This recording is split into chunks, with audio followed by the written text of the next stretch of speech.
Pension मार करो, पुरानी पेंशन मार करो। हमारा एयर सेक्टर हो, अभी हमने हाल ही के दिनों में देखा है कि एयर सेक्टर प्राइवेटाइजेशन की ओर। नमस्कार, आप देख रहे हैं सरल न्यूज। मैं हूं आपके साथ पिंकी पांडे। इस वक्त मेरी मौजूदगी दिल्ली के जंतर मंतर पे है, जहां पर यदि आप देखेंगे Indian independent labour union, all India independent विद्युत एम्प्लॉयज फेडरेशन के द्वारा एक ही धरना किया जा रहा है। जो शेड्यूल कास्ट के लोग हैं उनके द्वारा एक छतरी के नीचे शेड्यूल कास्ट के लोगों का एक धरना प्रदर्शन है, जिसके लिए हमारे साथ बात करने के लिए एक व्यक्ति यहाँ पर है जिनसे आप बात करेंगे। सर, क्या नाम है आपका? मेरा नाम जगदीश चहल है, हरियाणा से हूँ। हरियाणा से आए आप जी। तो क्यों आए आप यहाँ पे? यहाँ सरकार से कुछ शेड्यूल कास्ट से संबंधित डिमांड लेकर आए हैं, क्योंकि आजकल शेड्यूल कास्ट के हक अधिकारों के ऊपर डाका डाला जा रहा है। क्योंकि शेड्यूल कास्ट के जितने भी एम्प्लॉइज हैं वो इस बात, सरकार की इस बात से दुखी हैं, क्योंकि जितने भी पीएसयू हैं उनका निजीकरण किया जा रहा है। उस निजीकरण में हमारा शेड्यूल कास्ट का कोई रिजर्वेशन नहीं है, और शेड्यूल कास्ट जितना भी उठा है वो रिजर्वेशन के तहत उठा है, क्योंकि रिजर्वेशन एक अधिकार है, ये कोई भीख नहीं है। इन भी अधिकारों की मांगों को लेकर यहाँ एकत्रित हुए हैं। और जो एक मजदूर है, क्योंकि हम सब मजदूर हैं, क्योंकि हमारे पास न लैंड है न कोई प्रॉपर्टी है, ये सब सरकार बेचती जा रही है निजीकरण के माध्यम से। निजीकरण में को हमारा शेड्यूल कास्ट का प्रतिनिधित्व नहीं है। जब प्रतिनिधित्व नहीं होगा तो हमारे लोग रोडों पे आ जाएंगे, क्या करेंगे इतनी जनसंख्या होते हुए भी, क्योंकि उनके पास प्रॉपर्टी के नाम पर देश में कुछ नहीं है। केवल रिजर्वेशन है, और रिजर्वेशन के सहारे थोड़ा उठे हैं, और उठ के अगर थोड़े पैरों पे आए हैं तो ये पैरों को काटने के लिए ये काम किए जा रहे हैं। सरकारी स्कूलों को बंद किया जा रहा है, सरकारी कॉलेजों को बंद किया जा रहा है, नए IIT खोले जा रही हैं, कुछ भी इस प्रकार की व्यवस्था नहीं की जा रही है। आखिर भी और प्राइवेट सेक्टर में कम से कम रिजर्वेशन हो तो ये लोग उठ तो जाए। तो आप किस संस्थान में काम करते हैं? आपकी सरकारी नौकरी है या प्राइवेट है? सरकारी नौकरी है। क्या काम करते हैं आप? मैं एजुकेशन से हूँ। एजुकेशन में। तो आपको रिजर्वेशन मिला था जब आपकी नौकरी लगी थी? जी यस, मिला था। आपके बच्चों का भी बना होगा, जो जाति प्रमाण पत्र है वो सब? देखो, जाति प्रमाण पत्र बना है, परंतु हम कोशिश ये रखते हैं कि भाई थोड़ा उठे हैं तो हमारे लोग और भी तो बहुत हैं, केवल हम अपने लिए सोचें तो ये भी तो ठीक नहीं होगा। और जब हमारे बच्चे अब अप्लाई करते हैं तो नॉन फाउंड सुटेबल दिखा देते हैं।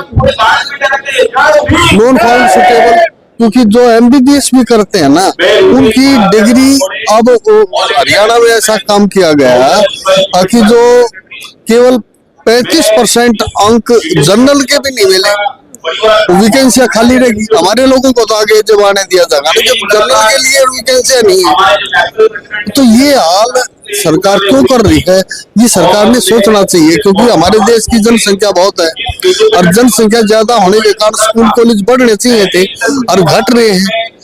रेलवे को बंद कर दिया गया, रेलवे में क्या बचा हुआ है? सरकारी एम्प्लॉयज बचे नहीं हुए, लाखों की रोजगार निकलता था। बैंकों का राष्ट्रीयकरण जब किया तो लाखों रोजगार मिले थे। अब बैंकों को धीरे धीरे समेट दिया गया, क्योंकि लोन लेके ना तो कोई भाग गया, और भाई भरना पड़ रहा है आम जनता ने। टैक्सेस के तरह दबी जा रही है जनता। अच्छा सर, एक सवाल लेना चाहूंगी। रिजर्वेशन एक ऐसा मुद्दा है जो कहीं ना कहीं विरोधाभास में रहता है। आज का जो यूथ है वो रिजर्वेशन को एक श्राप मानता है कि रिजर्वेशन के वजह से हमारी काबिलियत पे दाग लग जाता है, और रिजर्व होके जो एक व्यक्ति कॉम्पिटिटिव एग्जाम में बैठे, चाहे कहीं भी एक सरकारी फॉर्म भी भरे, तो उसको ज्यादा उपलब्धियां मिलती है। काबिलियत पे ज्यादा भरोसा नहीं जता के एक आरक्षण पे ज्यादा भरोसा जताया जा रहा है, और कहीं ना कहीं आज की युवा पीढ़ी रिजर्वेशन से बहुत घिन करने लगी है। देखो, वही लोग घिन करते हैं जो लाखों सालों से, हजारों सालों से रिजर्वेशन अपनी बनाए रख रहे हैं। व्यापार में किसका रिजर्वेशन आज तक? एजुकेशन में कौन बैठा रहा हजारों सालों से? उन्होंने अपनी रिजर्वेशन तो देखी नहीं, दूसरे की रिजर्वेशन को अगर ये भीख नहीं है, पूना पैक्ट के माध्यम से आया हुआ, बाबा साहब ने बड़ी मुश्किल से ये हमारे लोगों को दिया था वोटिंग राइट्स। और ये कहा जाता है बाबा साहब ने 10 साल के लिए आरक्षण दिया था, लेकिन ये कंटिन्यूअस चलता आ रहा है। देखो रिजर्वेशन कई प्रकार का है, एक तो पॉलिटिकल रिजर्वेशन है, एक एजुकेशनल रिजर्वेशन है, एक सर्विस रिजर्वेशन है। ये प्रतिनिधित्व है, प्रतिनिधित्व का मतलब होता है भाई इनका रिप्रेजेंटेशन है, ये कोई आरक्षण नहीं है। भाई इनका आरक्षण हो, ये हमारा प्रतिनिधित्व है। इसका मायना गलत निकाल दिया गया, अर्थ गलत निकाल दिया गया। जब हमारे लोग व्यापार में कोई रिजर्वेशन नहीं है, वो लोग आप भी चला रहे हैं, क्योंकि कई केसेस है जहाँ पे लोग निर्दोष होते हुए SC ST एक्ट जो है देश के अंदर, उसके कारण फंस जाते हैं और उसके बाद आत्महत्या कर लेते। कई लगातार केसेस ऐसे देखने को मिले। देखो मैं बताऊं, रिजर्वेशन ये जो SC ST एक्ट का मामला है, जब कोई किसी के ऊपर जाति करता है ना, आत्म सम्मान को ठेस पहुंचाता है, तभी कोई कार्रवाई करता है, अन्यथा नहीं करता है। अच्छा, आप हरियाणा से है, हरियाणा में यदि आपको महात्मा गांधी ने एक शब्द दिया था हरिजन, हरिजन बोलेंगे तो आपको कैसा लगेगा? देखो जब मैं गई थी वहाँ एक चुनावों के वक्त, तो वहाँ पे लोगों को हरिजन बोलना पसंद नहीं आ रहा था। कहा जा रहा था हम बाल्मीकि बोल दिया, चमार बोल दिया जाए। ये बात सच है। ये जो हरिजन है, हरिजन शब्द बैंड शब्द है, कोर्ट के द्वारा भी बैन किया गया है। और हरिजन जब एक पर्टिकुलर कास्ट है तो कास्ट के नाम से बोल दे तो कोई आपत्ति नहीं है, पर एक हरिजन शब्द बोलना ये गैर संवैधानिक है, संवैधानिक शब्द नहीं है। संवैधानिक देश के राष्ट्रपिता है, उन्होंने नाम दिया है, तो बुराई क्या है? देखो राष्ट्रपिता हैं, होंगे, ये उपाधि हमें किसी ने दी या ना दी है, इस पर विवाद कोई नहीं है। भाई राष्ट्रपिता हैं, मान लिया गया भाई देश में राष्ट्रपिता है, हम इस बात पर नहीं जाना चाहते। कारण क्या है कि हमारा बाबा साहब ने संवैधानिक जो संविधान तैयार किया, उसमें केवल अनुसूचित जाति तथा जनजाति शब्द है। आप अनुसूचित जाति बोलिए, कौन चढ़ेगा? क्यों नहीं चढ़ेगा?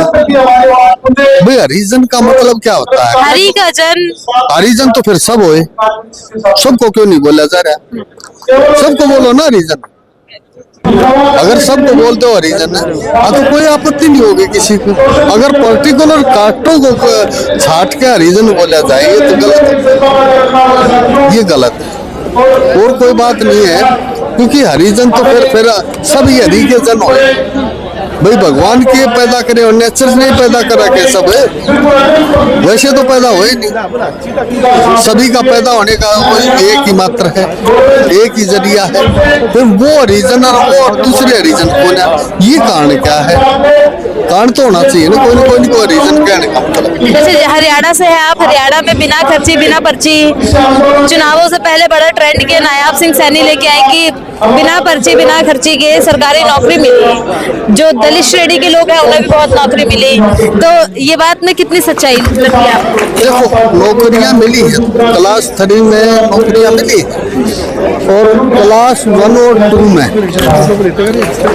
जब भर्तियां होती है ना, तो HPSC है, वो बड़ी धांधलियां होती है।